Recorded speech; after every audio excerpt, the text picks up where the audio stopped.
Hello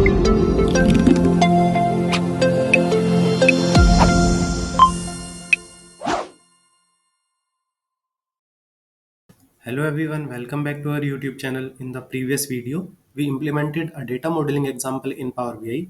In this video, we will be learning about relationships and its properties. We will begin by understanding what relationships are, then move on to why we use them, then the types of relationships, and finally the relationship properties in Power BI, including relationship direction. Let's get started. In order to see the relationship properties, we will go to the model view. We will right click on the relationship direction options, and now we will go to the relationship properties, and now we will be able to see the relationship properties and their different options.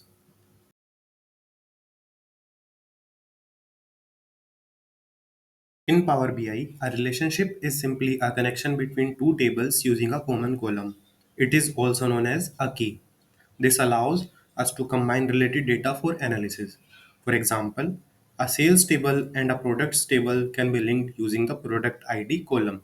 This way, we can analyze sales data alongside product details.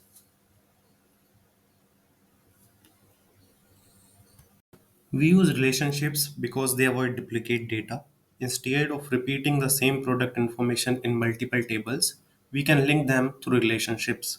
Secondly, they enable cross table analysis, meaning we can use fields from different tables in the same report. And finally, they help keep the model efficient and accurate, which is crucial when dealing with large data sets.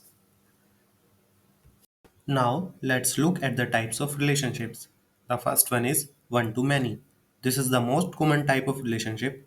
For example, one customer can place many orders. The second one is many to one, the reverse of the first type.